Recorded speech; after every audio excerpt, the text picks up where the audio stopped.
Sabay-sabay natin alamin ang mga kaganapan na nangyayari sa ating bansa.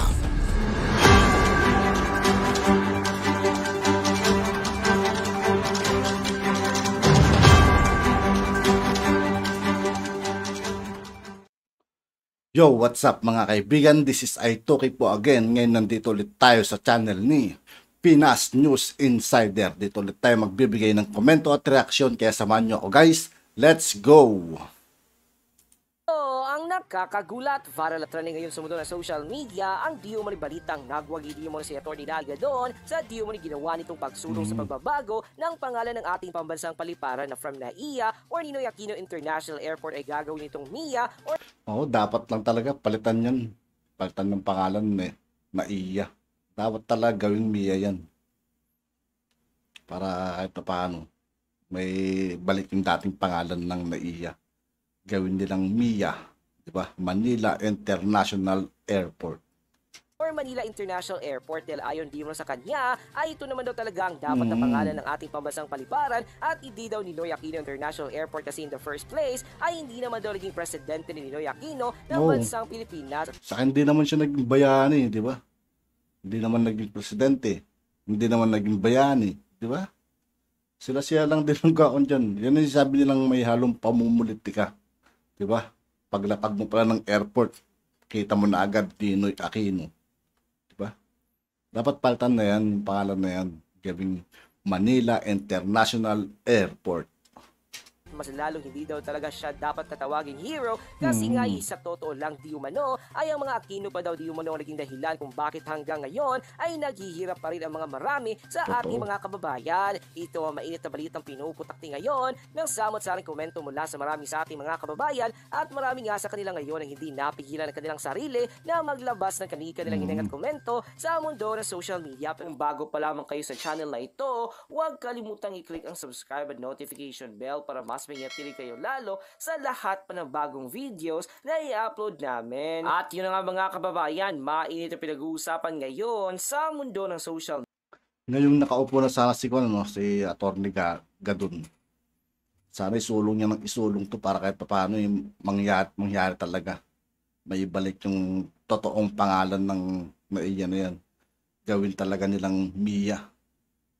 Media ang di umano'y balitang kumpirmadong tila nagtagumpay na sa wakas at finally mapapalitan na nga daw di umano ang NAIA or Ninoy Aquino International Airport to MIA or Manila International Airport ang ating pambansang paliparan. Dahil ayon di umano sa marami sa ating mga kababayan, lalong-lalo na ni Atty. Dalia doon ay doon naman daw talaga dapat ang maging pangalan ng ating pambansang paliparan at hindi yung pangalan ng isang tao na kailanman ay hindi naging pangulo ng ating bayan at kailanman ay dapat sa susunod na election guys, iboto natin to. Sana tumakbo siya ulit bilang senador at sigurado makakalusot na to. Sana lang guys, supportan natin sa susunod na eleksyon. Atty. Larry Gadon. Hindi matatawag na bayani kasi nga daw ay ayon sa kanila ay ang mga Aquino pa daw di umano ang tunay Balik na natin konti. dapat ang maging pangalan ng ating pambansang paliparan at hindi yung pangalan ng isang tao na kailanman ay hindi naging pangulo ng ating bayan at kailanman ay hindi matatawag na bayani kasi nga daw ay ayon sa kanila ay ang mga Aquino pa daw di umano ang tunay na dahilan kung bakit napabilang na ngayon ng third world country or isa sa pinakamahirap na bansa ng bansang Pilipinas at hanggang ngayon ay marami pa rin sa ating mga kapatid na Pilipino ang nagtitiis sa hirap at gutom. Dahil nga sa naging balitang ito ay marami sa ating mga kababayan ngayon ang nagbubunyi kasi ayon sa kanila ay sa wakas ay mawawala na ang pangalan ng Aquino sa ating pambansang paliparan. Kahit sa comment section guys, yung ibang na-react ko, maraming Pilipino talaga na sobrang tuwa na mapapalitan yung pangalan ng NAIA at ibabalik yung tunay niyang pangalan MIA, lalo na yung mga OFW dahil gusto rin nila pag uwi nila mismo makikita nila MIA Manila International Airport, hindi pangalan ng kung sino-sino, di ba? Sabi nga nila, hindi naman naging bayani si Ninoy at hindi naman naging pangulo ng Pilipinas. Kaya dapat maalis din pangalan niya dyan. Mas magandang ibalik na sa dati, Manila International Airport. at ito daw di umano ang isa sa unang hakbang para makalimutan na ng mga Pilipino ang mga taong naging rason kung bakit hanggang ngayon ay napabilang pa rin sa third world country or isa sa pinakamahirap na bansa sa buong mundo ang bansang Pilipinas, at marami pa din sa mga kapatid nating Pilipino ang hanggang ngayon ay nagtitiis pa rin sa hirap at gutom. Ayon nga sa naging full report na ilabas ng Change.org sa kanilang official website, from Change.org, renamed NAIA back to its original name, Manila International Airport. Back in 1987, Manila International Airport or MIA was renamed to Ninoy Aquino International Airport or NAIA through Republic Act No. 6639, which was enacted without executive approval on November 27, 1987. Reading Republic Act 6639, one can't find a valid reason why the country's main airport should be named after Ninoy Aquino Jr., who was a former senator and convicted in 1977 by a military court of subversion and murder. Thus, Ninoy Aquino is not a hero, patriot from inspiration and emulation of this generation and generation still unborn. He was clearly a politician, and by renaming the Philippines' main airport to his name is an insult to all Filipino heroes who died for the country and not for the political ambition. Now, we, the Filipino of the Republic of the Philippines, is urging the Philippines Congress through Senator Amy Marcos and Manny Pacquiao as co-authors to reappeal Republic Act 6639 and rename NAIA back to its original name, Manila International Airport or MIA. And sa naging full report na ito na ilabas ng Change.org sa kanilang official website, ay talaga naman na marami nga sa ating mga kababayan ngayon ang tila natutuwa kasi ayon di mo sa kanila ay yun na Sabi ko nga kanina, di ba? Yung mga nagko-comment, nababasa ko rin mga kababayan, mga kaibigan. Yung mga comment nyo, tuwan-tuwa rin talaga yung iba. Karamihan mga OFW. Tuwan-tuwa na sana maibalik yung talagang pangalan ng airport na yan. Maibalik yung MIA. Hindi na dapat kanyan na iya.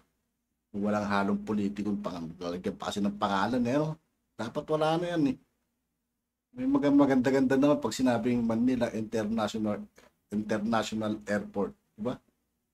naman daw talaga di umano ang dapat na pangalan ng ating pambansang Panlipan at hindi daw di umano yung pangalan ng isang tao na hindi man naging pangulo ng ating mahal na bayan. At isa totoo nga lang daw di umano ay sila pa nga ang naging dahilan kung bakit hanggang ngayon ay marami pa rin sa ating mga kapatid na mga Pilipino ang hanggang ngayon na nagtitiis pa rin sa hirap at gutom. Pero ang tanong lang rito, kailan kaya mapapatupad to, ano?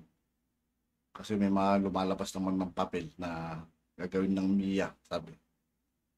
Ang totoo nga daw di mo na dyan ay ayon sa marami sa ating mga kababayan ay sila na nga daw di mo ng totoo at tunay na naging dahilan kung bakit hanggang ngayon napabilang pa rin tayo sa isa sa pinakamahirap na bansa sa buong mundo. Ang hanggang ngayon ay marami pa rin sa ating mga kababayan ngayon na nagtitiis sa hirap at gutom na kanilang tinatamasa ngayon. At yun na nga mga kababayan, ano na ang masasabi mo? Kung meron kayong hineng at komento tungkol sa video na ito, please comment it down below. Pag-uusapan natin yan sa comment section. At kung nagustuhan nyo ang video na ito ay huwag kalimutang mag-iwan ng like at i-share na din ang video ito. At yun nga po mga kaibigan, dito po nagtatapos ang ating reaction video. Muli, ako po si I2K ng Sundalo ng Dunggalo at 811. Maraming salamat sa patuloy na pagsuporta. Yeah, peace out.